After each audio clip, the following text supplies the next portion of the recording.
Viewer discretion is advised.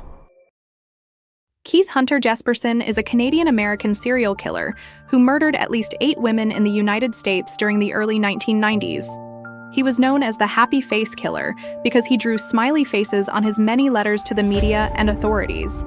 Many of Jesperson's victims were sex workers and transients who had no connection to him. Strangulation was his preferred method of murdering, the same method he often used to kill animals as a child. After the body of Jesperson's first victim, Taunja Bennett, was found, media attention surrounded Laverne Pavlinac, a woman who falsely confessed to Bennett's murder with the help of her abusive boyfriend, John Sosnovske. Upset that he was not getting any media attention, Jesperson drew a smiley face on a bathroom wall hundreds of miles from the scene of the Bennett killing and wrote an anonymous letter confessing to the murder, providing proof. When that did not elicit a response, he began writing letters to the media and authorities. Jesperson's last murder was the crime that ultimately led to his capture. While he has claimed to have killed as many as 160 people, including probably Elenia Carisi, only 8 murders have been confirmed.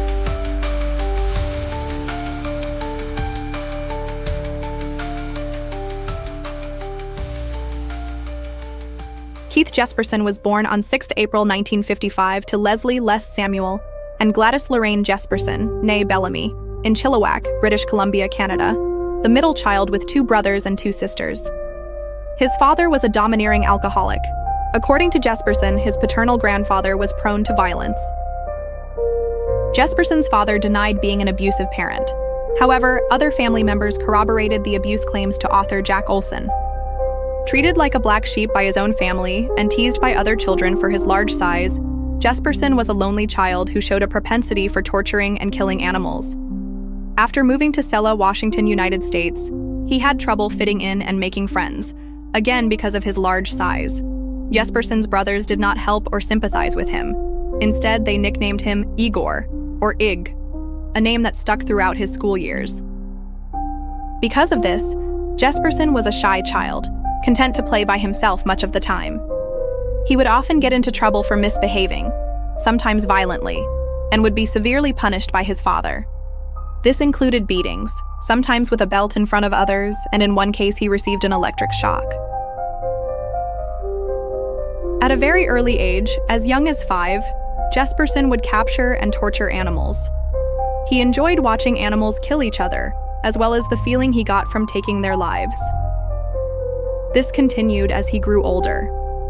Jesperson would capture birds and strays around the trailer park where he lived with his family, severely beating the animals and then strangling them to death, something for which he claims his father was proud of him. In the years following, Jesperson said he often thought about what it would be like to do the same to a human.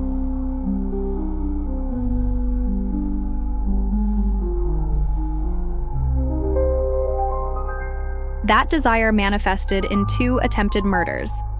The first occurred when Jesperson was around age 10, when he was friends with a boy named Martin.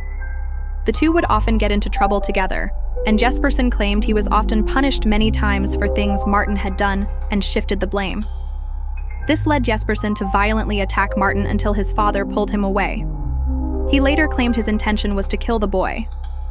Approximately 1 year later, Jesperson was swimming in a lake when another boy held him underwater until he blacked out. Sometime later, at a public pool, Jesperson attempted to drown the boy by holding his head under the water until a lifeguard pulled him away.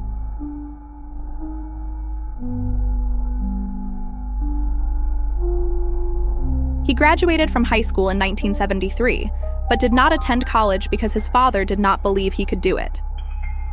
Although Jesperson was not successful with girls in high school, having never even attended a school dance or his prom, he did enter into a relationship after high school. In 1975, when Jesperson was aged 20, he married Rose Hucka, and the couple had 3 children, 2 daughters, Melissa and Carrie, and 1 son, Jason. Jesperson worked as a truck driver to support the family. Several years later, Hucka began to suspect Jesperson was having affairs when strange women would call. Tension in the marriage increased, and after 14 years, while Jesperson was on the road, Hucka packed up her children and belongings and drove 200 miles to live with her parents in Spokane, Washington. Jesperson continued to spend time with his children when he was in town. The couple divorced in 1990.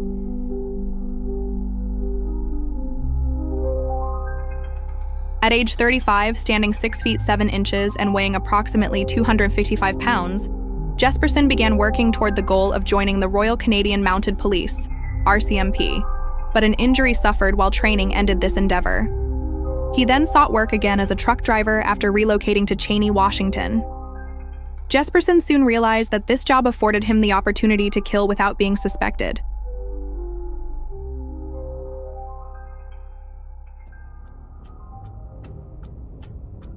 Jesperson's first known victim was Taunja Bennett on 21 January 1990, near Portland, Oregon, United States.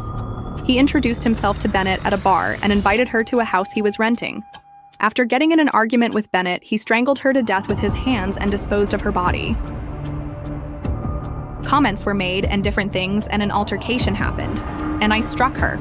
I actually had hit her in the face, and for some reason I just kept hitting her in the face, and because of that, Jesperson told 2020 in 2010. I feared going to prison for slugging her in the face and causing her bodily injury, and so I killed her.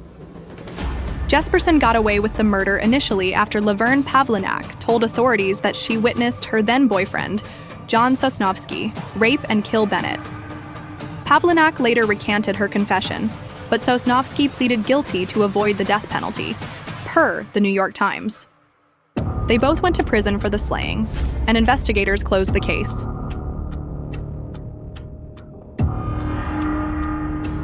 While Sosnovske and Pavlinac were incarcerated, Jesperson continued meeting, raping, and murdering women for another 4 years. He became known as the Happy Face Killer after he wrote an anonymous letter on a bathroom wall in a Montana bus terminal, confessing to the murder and signing it with a smiley face, according to the New York Daily News. In the years that followed, Jesperson sent more letters to newspapers confessing to other murders, including the Oregonian, signing each with a happy face.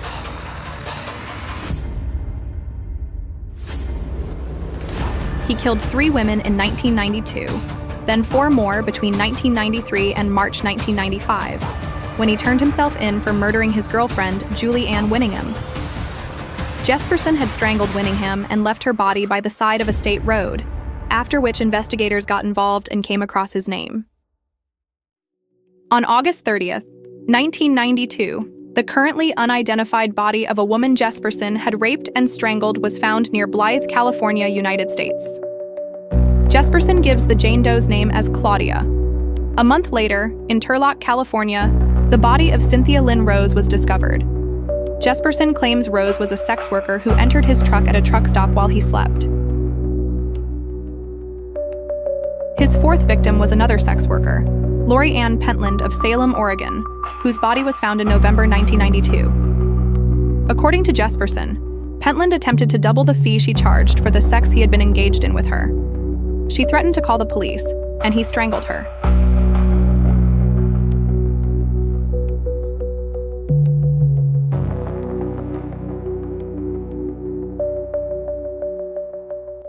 Jesperson killed his next victim in June 1993 in Santanella, California. She was a previously unidentified woman named Patricia Skipple, who, he claimed, was named Carla, or Cindy. Police originally considered her death a drug overdose. In September 1994, another Jane Doe was found in Crestview, Florida. Jesperson had previously said that her name was Suzanne, and she was identified as Suzanne L. Kellenberg on October 3, 2023. Jesperson agreed to give a lift to Angela Subries. The journey would go from the West Coast to Indiana, where her boyfriend lived, but she became impatient and picked the wrong man to nag. So he raped and strangled Subries. He then strapped her body to the undercarriage of his truck, dragging her face down to grind off her face and prints. Her body wasn't found for months. Jesperson was arrested on 30th March 1995 for the murder of Julie Winningham. He had been questioned by police a week before, but they had no grounds to arrest him after he refused to talk.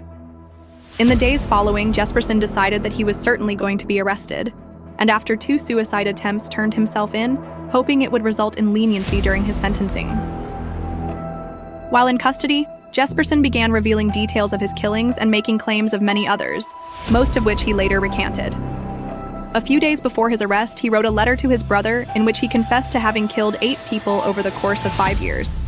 This led police agencies in several states to reopen old cases, many of which were found to be possible victims of Jesperson.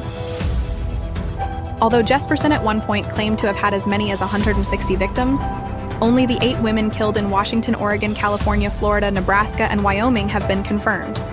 He is serving 3 consecutive life sentences at the Oregon State Penitentiary in Salem. In September 2009, Jesperson was indicted in Riverside County, California, on murder charges. He was extradited in December 2009. He was convicted of another murder and received a 4th life sentence in January 2010.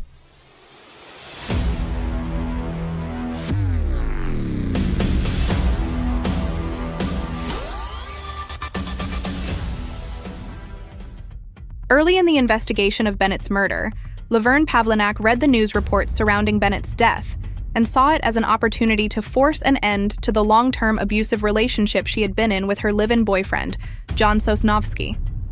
Pavlinac set up a meeting with investigators and gave a false confession, using the details she had read in the newspaper to give a detailed story of how Sosnovske forced her to help him rape, murder, and dispose of Bennett's body. Pavlinac and Sosnovske were both arrested on 5th March 1990, and both were convicted of the murder on 8th February 1991. To avoid the possibility of facing the death penalty, Sosnovske pleaded no contest. He was sentenced to life in prison, while Pavlinac was sentenced to no less than 10 years, much more than she had anticipated. Pavlinac soon admitted to making up her entire story, but her claims were ignored. On 7th January 1996, more than 5 years after their conviction, Pavlinac and Sosnovske were released from prison after Jesperson and his attorney offered his confession with convincing evidence of his guilt. He had given police officers the location of the victim's purse. The purse had not been found at the crime scene, and its location was considered information only the killer would know.